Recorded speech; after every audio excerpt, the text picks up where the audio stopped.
Welcome, everyone, to the Unmuted Podcast. My name is Jeff Waldman, the host of the Unmuted Podcast, and I'm also the founder of Scale HR. We'll get into that soon, but we're going to do something a little bit differently here. Usually I'm the host, and yes, I am kicking this off, but we're going to reverse this thing. My guest, Jessica Smith, who is going to join us in a, well, yeah, you know, she's... So, here, let me just start it again. So let me just tell you how this works. So you see both of us now, but I actually record two separate videos, right? So that I can bring you in and out. So when I edit it, okay? So let me do this again, okay? All right. Welcome, everyone, to the Unmuted Podcast. My name is Jeff Waldman, the host of the podcast and also the founder of Scale HR. We have a really interesting show today. It's a little bit different. Because usually I'm the one asking the question, and then I have a guest that answers the question, thing, you know, offers some really cool insight, but we're going to do it differently. I am going to be the guest, and my guest is going to be the host. If you can't figure it out, that's your problem. Hopefully you'll figure it out soon enough. But I want to welcome my guest, who is going to transition to host very shortly. Jessica Smith from Savant, did I say it right? Savant Recruitment, blah, blah, blah. Okay, but she's going to tell us all about it, but this is actually her show. It's going to be on the Unmuted Podcast. We'll launch it at some point in the next couple of weeks, but I'm going to hand it over to you. Go. Okay. All right, sounds good. All right, hi everyone. I'm Jessica Smith from Savant Recruitment. I have been a technical recruiter for literally the last 11 years. Started Savant Recruitment 2 years ago, and it has been wild. And I have been running into a lot of different things with startups, a lot of problems that we had in 2023. And I want to sit here and I want to address it, because we can't continue to go down this path in 2024. And so Jeff Waldman is, the founder and CEO of Scale HR. I've been to a few of his events.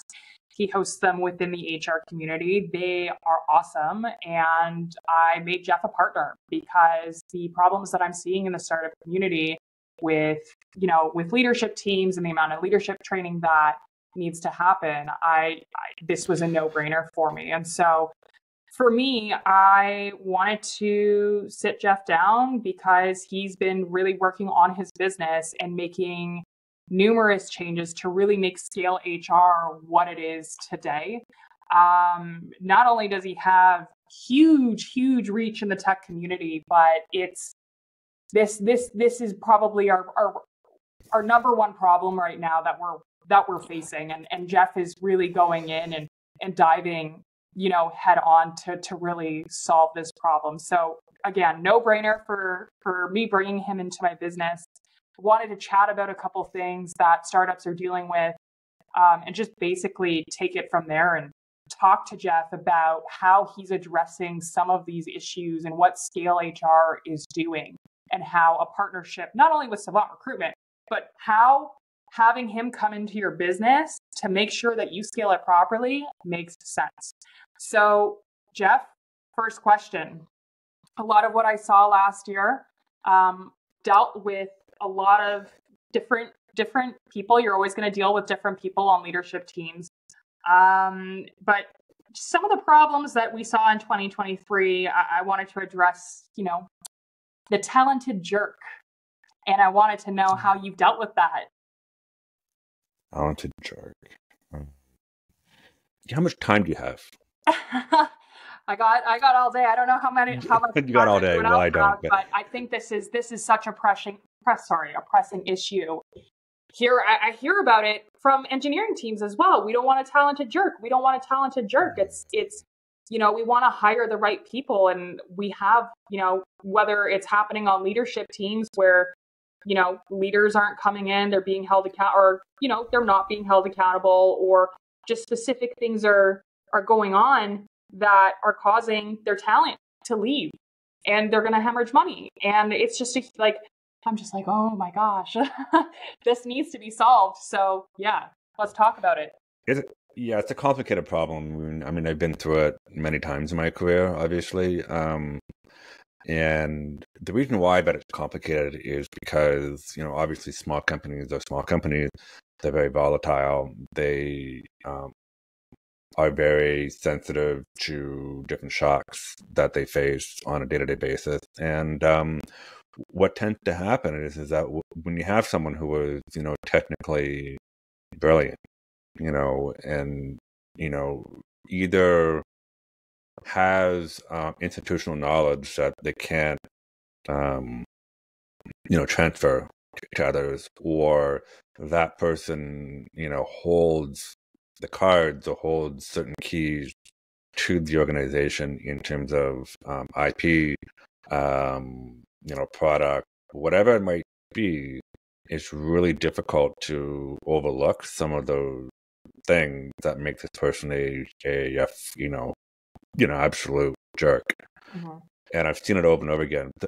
But the impact of that, of keeping that person on staff, obviously there are benefits in terms of the technical parts of it. But then the downside is that, as you sort of alluded to, is that it has almost like a cancerous effect on the entire organization for those people that are having to work with this person or not. It spreads like a cancer. Not only does it spread internally, it also spreads externally to customers. It spreads to potentially investors. It spreads also to future job prospects as well, because your employer brand starts to take a massive hit. So this one cancerous jerk can really have a negative impact. And so it takes leaders to have a lot of courage to say, what, we need to stand by our values and think about our business long term. Yes, by getting rid of this person, there's going to be a bit of a dip somewhere, but the long-term effect is going to be positive. And that's what has to happen. And the even more complicated problem is that one of the talented jerks is actually a leader themselves. Mm-hmm. And that is really difficult. But then that's where when the board has to step in, or other senior leaders have to step in and make difficult choices. But that's a bit of an overview, I think. Do you have any specific questions on that? I mean, I think one thing I'm consistently noticing throughout some of the companies I've worked at too, specifically in the past. I'm finding leadership teams taking individual contributors, and so here's the mentality. Basically, I'll be in talent acquisition, and then they'll say, okay, we're going to make this individual contributor, he's really strong, we're going to make him a manager. But the attitude on leadership, right, the VPs are like, okay, we're going to turn them into a manager, and we're going to see how they do. But what they do is they don't get them training. They say, okay, if they're getting into a management position, they have to know it's going to be sink or swim and go seek the resources out themselves. They're a manager now. They should know what to do. And that's the most toxic thing you could possibly do as a leadership team. Yeah, you basically are setting up someone to fail. Yeah. I mean, sure. I mean, there are people out there who have natural sort of leadership abilities, but for the most part, to be a really good leader, a strong leader, it takes years of experience and practice to do well.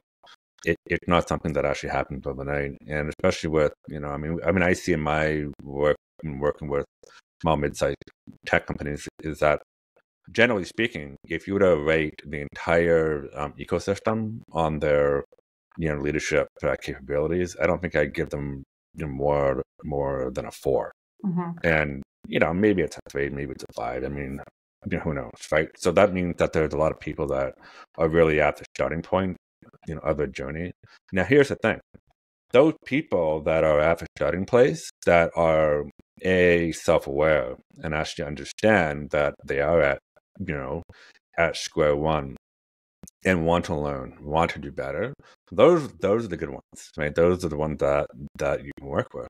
But if it's the ones that are starting at square one, or even if they've been doing it for a long time but think that they're the best thing ever and they're perfect and they're God to everything, are the ones that have to be careful of.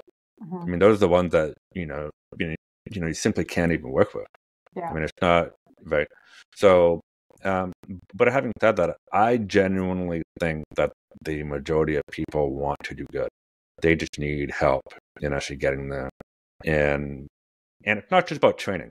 I Mm-hmm. mean, you can put anybody through training, but once they leave that sort of training environment, they go back to their jobs, and 2 weeks later, they probably have forgotten most of what they soaked up and learned during training. So the kicker is actual adoption. Mm-hmm. It taking what you learn, practice it over and over and over again, and then have someone actually work with you, like a coach or a mentor, to make sure that you're actually doing it. You're actually embedding it into practice. You're changing behavior. You're changing how you go about doing things. If you want to just do training, that's fine. But I'll guarantee you that the training won't stick. Nothing. You will spend lots of money on glitzy training, and I'm not going to name any names, but there are companies out there who do it, and they say that they make you better organization, but it's a big fat lie. Yeah. There's no way. Yeah. We learn by doing. Yeah. You have to hear something, you have to process it, and you have to do certain things to actually practice it, and then make it part of your day-to-day practice. Mm-hmm. And then you have to be actually accountable to it. Mm-hmm. One of the things that I will never forget in my career of running Savant Recruitment, I remember coming to your Scale HR event last February in Toronto. I think there was how many people did you have? 200? That one was 200. It was a little bit too big, but we had about 200 people. Yeah. Who was it? Eamon. I think it was Eamon. And he came up and he made a statement in front of the whole entire room of HR professionals. And he said something around the lines of, we need our leaders to start welcoming our HR professional and talent acquisition people into leadership. Actually give us a seat at the table. I can't tell. Everyone that's watching this right now, the whole room roared. Yeah. So how do you feel? That was 2023. We're now in 2024. This is still a huge problem. How do you feel like things are shaping up right now in the landscape? Do you think that this is changing? I know that Scale HR is addressing some of these issues with HR burnout, but I want to talk about that.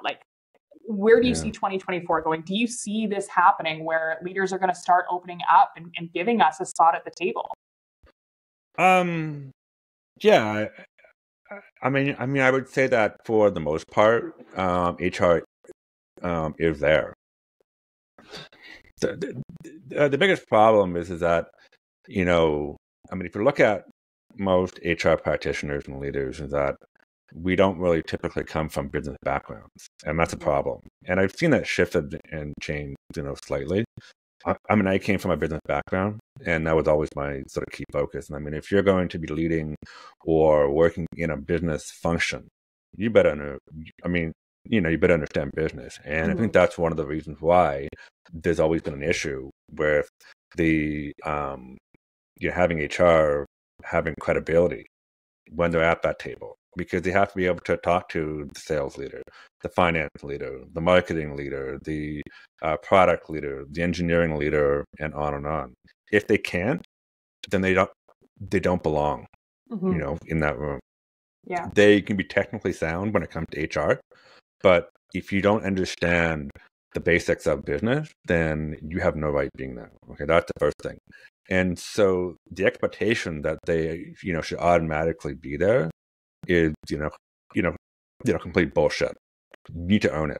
Okay. Mm-hmm. And I'm not saying that they haven't earned it. There are many amazing and talented HR leaders out there who are business savvy, and I know them, right? They should be at that table. In fact, they should be the right-hand person to the president or, whoever. HR has been asked, since the pandemic started, to lead organizations through, health and safety, continuity planning, technology, all this kind of stuff. And so, those that, came out the other end and survived, they should be at that table. And if they're not, there's a problem. Mm-hmm. So, I understand. I think it'll always be an issue because, so long as HR is not operating as at a level of business savviness that they have to be, they're always, going to be an issue. They have to show business value. They have to demonstrate outcomes and true business value. And that's the only way. How do you at Scale HR, I mean, I know that you're working with a couple consultants that are working with you to get your HR leaders there. But what exactly are you guys doing or implementing in? I know you're releasing a new program, right? I wanted to chat about that too. Yeah. About how you plan to get those HR people there so that they can get that seat at the table and let's start changing some things. Yeah. So 2023 was the year of the pivot, right? So we pivoted last year. So we used to do all things under the sun with HR, project management, professional leadership, everything. We pivoted last year. We, decided that we're going to focus on skills development of two audiences. One is leaders, so all across the business, so frontline manager up to senior executive, and two is HR. Okay, and so all of our solutions, everything that we do, has a learning component to it. So, different ways of actual learning, whether it be a full-on program that's 6 months long. It can be like an annual community-based, roundtable initiative. But everything has training, learning, and practicing, and then coaching and embedded into it. So it's all about adoption. And so we just launched this new program called HR Leaders Connected. Yeah. So we're looking for 8 to 12 HR leaders in tech, 8 to 12 in Vancouver, 8 to 12 in Montreal, 8 to 12 in Toronto. We may be opening up a fourth city. I won't name it yet, but it's in Ontario, and we may be doing them, that as well. And so the idea there is you will be moving through an annual cohort with 8 different sessions that are facilitated by HR, leadership experts, and also 2 national sessions. You'll have opportunity to take part, HR leaders collective event. So you get to build your career, build a trusted network, and then learn, some new skills and then gain confidence. So those are the, some of the things that we're also doing as well. And then we also have our one-on-one coaching as well. And so we work directly with HR leaders in tech, coaching, mentorship, and advisory. We'll be launching more stuff in next quarter and future quarters. But the idea here is to work directly with HR leaders to build their careers and skills. Okay. What are some of the biggest problems that you've seen? We saw a lot happen in 2023. I know we touched on it, but I think maybe the top 3 issues that you're seeing right now in the tech community startup world that the leaders are just not getting it, and top 2 or 3. Yeah, I think there's a couple things. More generally speaking, when you're talking about leadership, it is an investment. It takes time.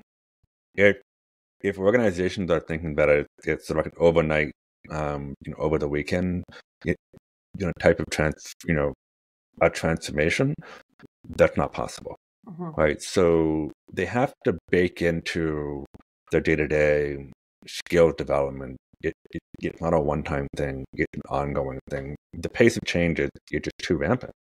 Business is changing. We have AI coming in. Well, it has already come in. That's, going to take over, right? Google's already laid off 1,000 employees, and they're going through a transformation. So, I think that, tech companies need to understand that.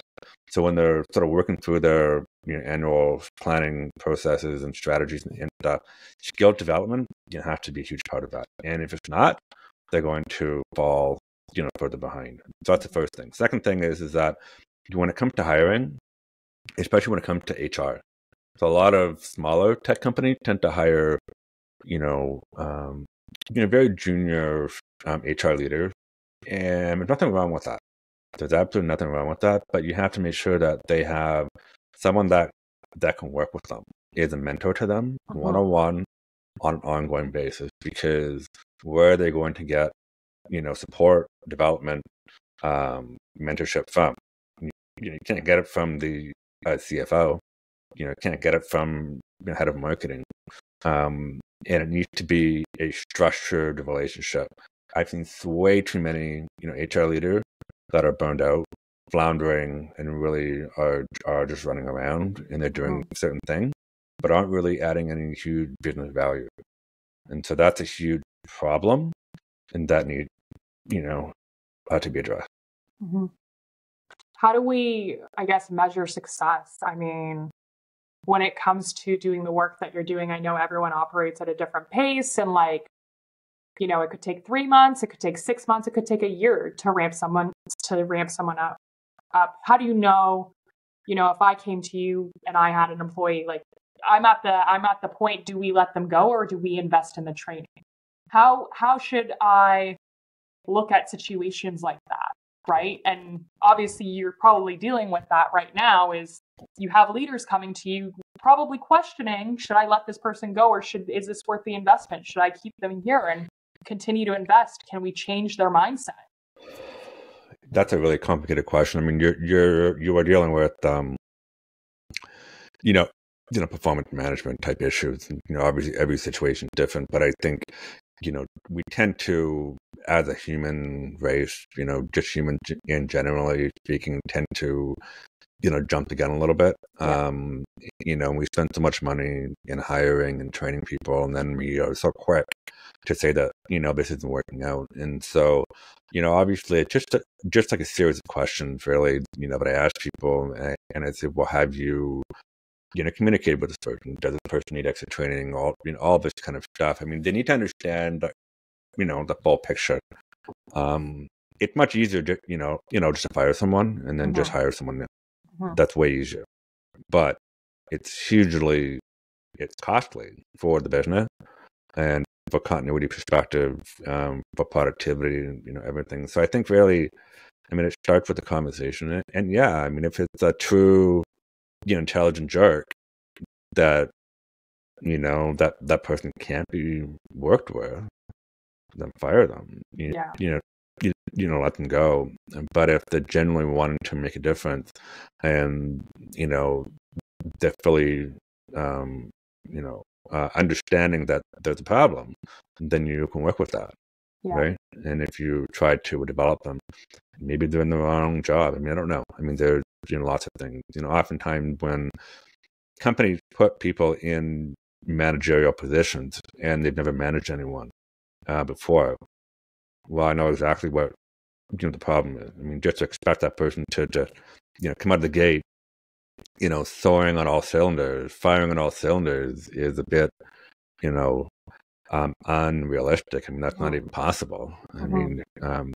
Try transitioning someone's mindset from working on their own, 8 hours a day, 5 days a week, to actually now they have to shift and manage others. Yeah. That's a really difficult mind shift. Yeah. So there's a lot of different things that, organizations have to look at, and it's highly complex. But jumping the gun is never the answer. Yeah. On your plate for 2024, I know that you're already launching a bunch of things, but just to give our viewers, what's up next for Scale HR and how we're going to start improving the tech market and how we're going to come in and really get your leaders trained up. What do you have on the go moving forward? I guess maybe, within the next quarter, what are you going to be announcing? So right now, our flagship program is called Leadership Activated, which is 8 modules. Each module is delivered every couple of weeks, either virtually or in person. We train by groups, so you get to learn with your peers, and then we actually assign you a coach. So that coach actually works with you every single module. After every module is completed, to help you actually adopt new skills. So that is our flagship program. We built it with tech SMBs in mind, for small businesses, and we're also deeply connected into the Canada Ontario Job Grant, as well as various other provincial grant program. Alberta, BC, and then soon to be Quebec. So really, there's no excuse for organizations not to, be able to invest the resources and time.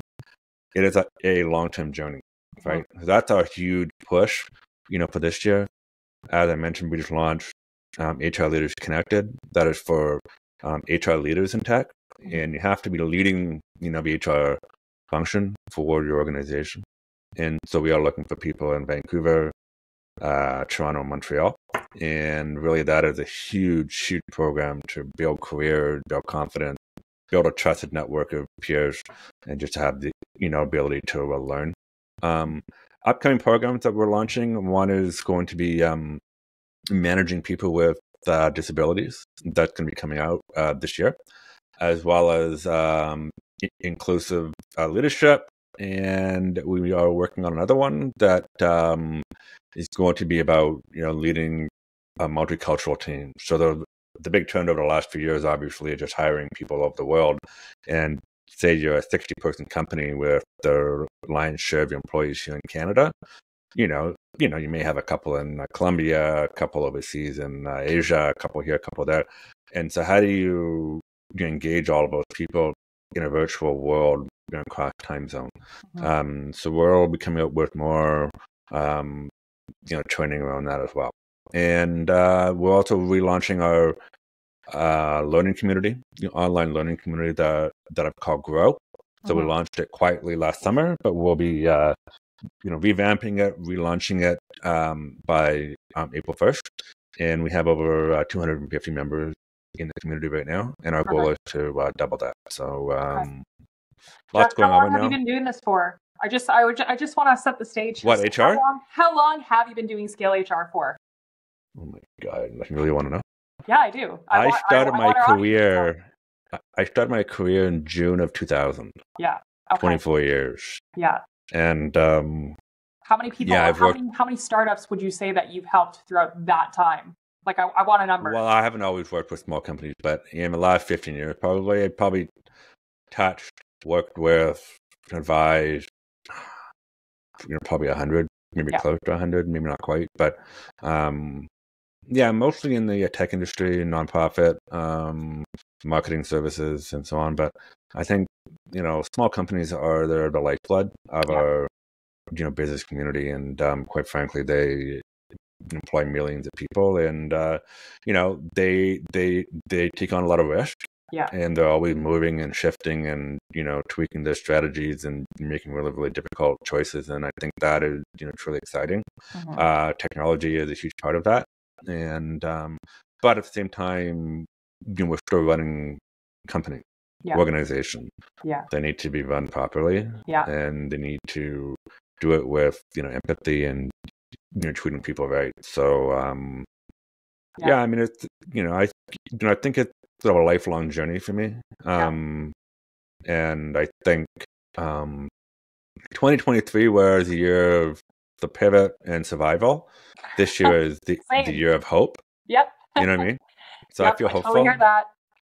Yeah. Your reach. So I know you've been working in the United States as well, right? So I just want to preface that for everyone that's watching. It's like, it's not just Canada, it's the United States. It's like, I feel like it's just wherever you can add value, wherever like you'll look at the startup. Yeah, I've done a lot of work in the States.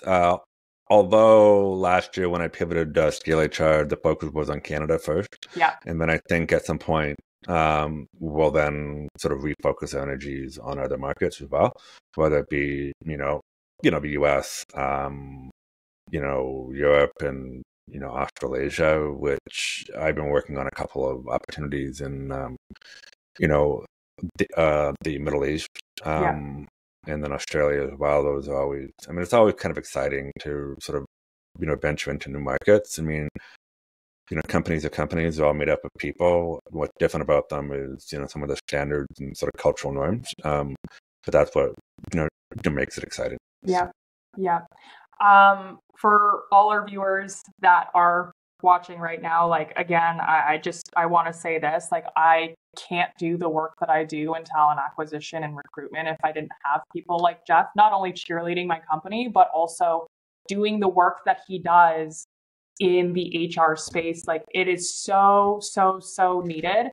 And I just feel like there's such a big disconnect, and like Jeff is the answer to a lot of the issues that are happening in the tech. I do, because there's only so much I can do. Yes, I can come in and advise and do the talent acquisition side, but there's so much more that we need to be doing with leaders. And that's why I wanted to kind of have this discussion with you, because we did see a lot of problems in 2023, and just this is a no-brainer. And for, you know, my whole entire network, whether you're in Communitech or another accelerator, or wherever you are, if you run a company and you're thinking about talent acquisition, like hand in hand, you need to be thinking about your leaders and leadership training and what that means, and constantly investing, because I can't come into a company and say, I'm going to provide services. And then I know, Jeff, I know that you're not a big fan of, you know, Glassdoor or Fishbowl, and I know your thoughts on that. But the thing is if I see a company and it's abysmal reviews, I'm like, I don't know how I'm going to be able to recruit talent to your business. Good luck. We should have gotten this started, you know, however. But that's another conversation. I'm just saying, for me, it's very difficult to do that if, you know, Glassdoor is pumping out, yeah, leadership's atrocious and da da da da da. Yeah, right? I mean, look, don't forget that what you do is you focus on one part of the employee journey, Yeah. right? So you focus on the hiring part of it, so, like all the way to the person starting work, Yeah. right? You don't touch anything else. Now the problem is that, say you do like a bang up job, Yeah. top notch, getting all of your clients, boom, but the leadership group is shit. What's going to happen? Your beautiful hire that fit and had a great experience and everything else is going to say, wait a minute here, the employee experience is the opposite of what I just had. So I just want to pause you there right now, though, because I was an onboarding manager in one of my positions, I am starting to offer onboarding as well. I've created a template for the founders, and I've said, listen, and I've created a YouTube video, and I'm like, watch this. Oh, fantastic. Watch this before you even touch me as a recruiter.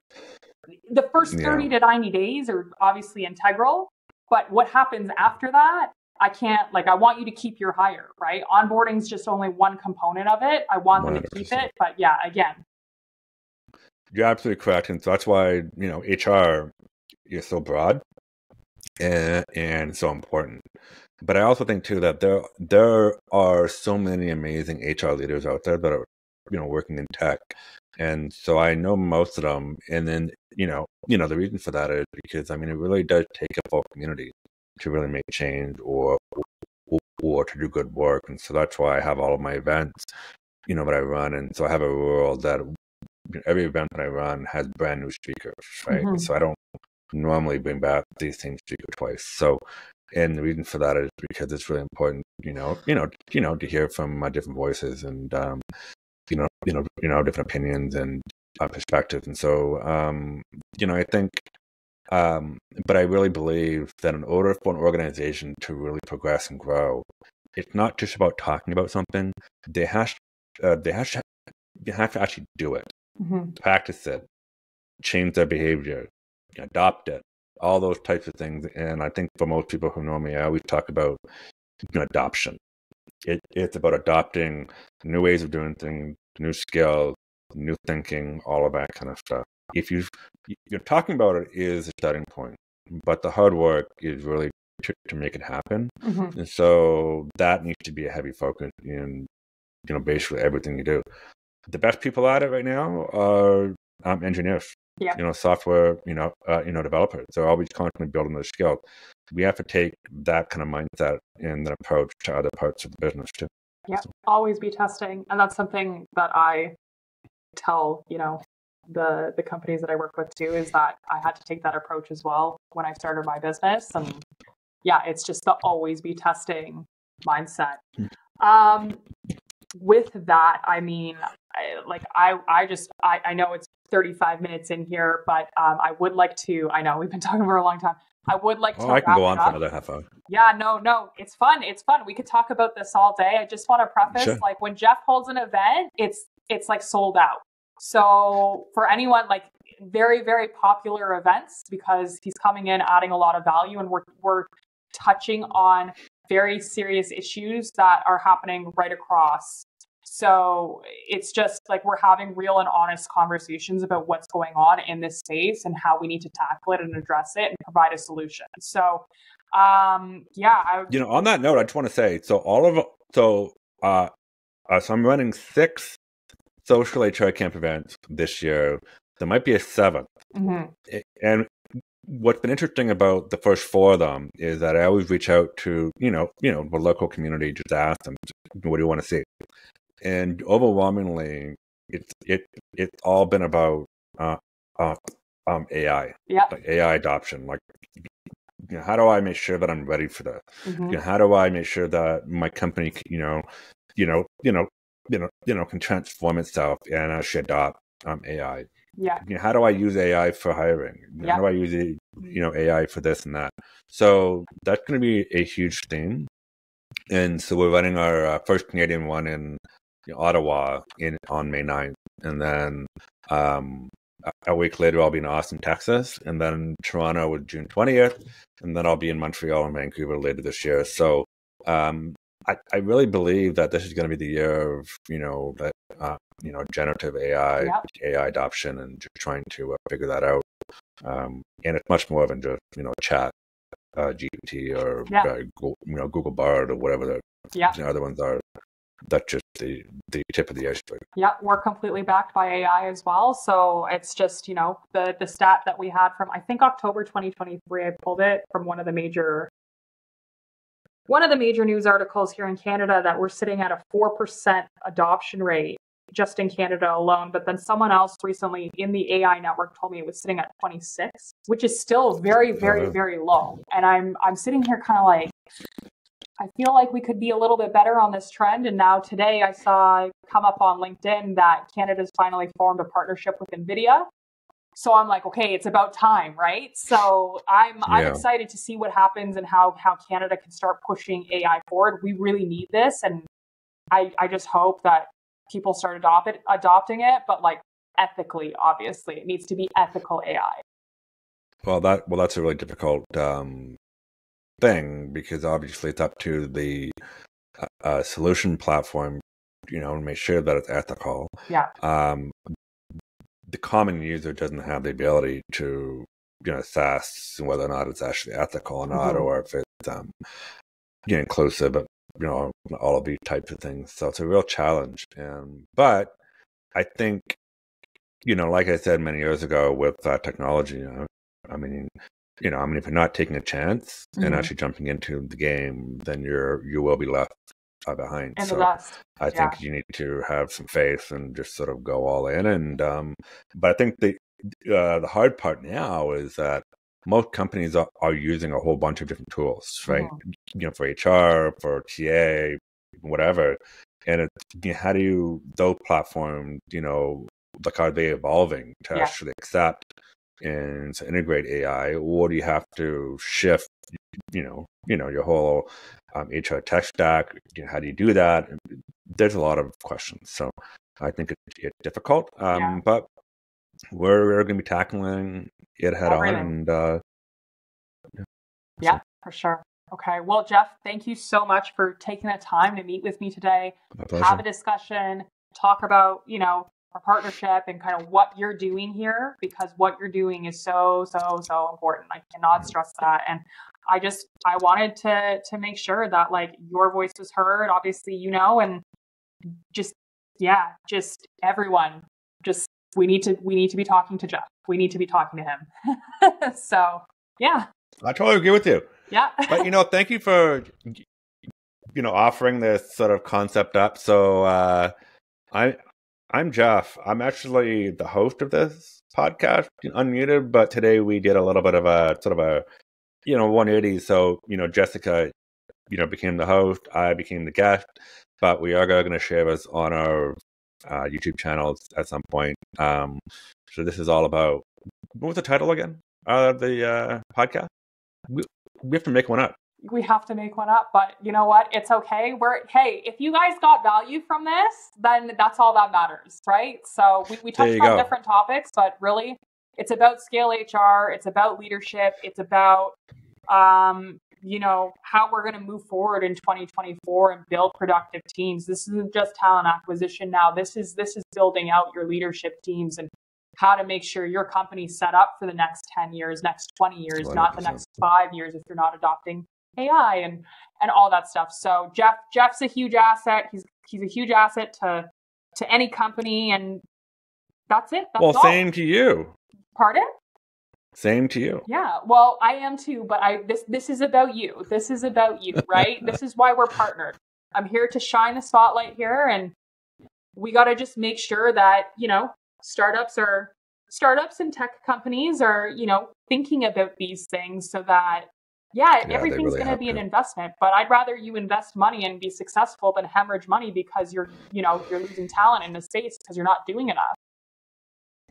Yeah, I mean, just one way to sort of look at this as well is that, say you have a team of 40 people and your employee engagement is in the toilet, and it's, you know, largely driven by the leaders or, you know, lack of it. You know, just imagine. Yeah. First of all, you are dealing with a productivity issue. Yeah. You're dealing with a potential, you know, attention problem. Mm-hmm. Then you have to start dealing with hiring costs again. Yeah. It just has like a ripple effect. And your clients, your customers, that's the biggest thing. Like, that's how you're making money in the companies. So and I always say, your employees are like partly your biggest customers. You don't just, yes, they're your employees. I get that. We have that mindset, but they are your customers. They are 100%. Affecting your brand. So if they're not happy, your customers aren't going to be happy. 100%. So that's why, you know, leadership skill, you need to be strong. And then if they're not, then you need to be really investing in that. And it needs to be ongoing, and there's different ways to do that. And, you know, we've done a ton of research, obviously, over the last 20 years. And we've, you know, I built different products and services over the years. And then, you know, the cool thing about that is that I've been able to take all of the good and the bad and kind of mush it together. There will be some other announcements coming out toward the latter half of this year. Yeah. As to what we're planning for next year. But I'm really excited about where, you know, this is going. And Me too. I'm excited to be on this ride with you and celebrate.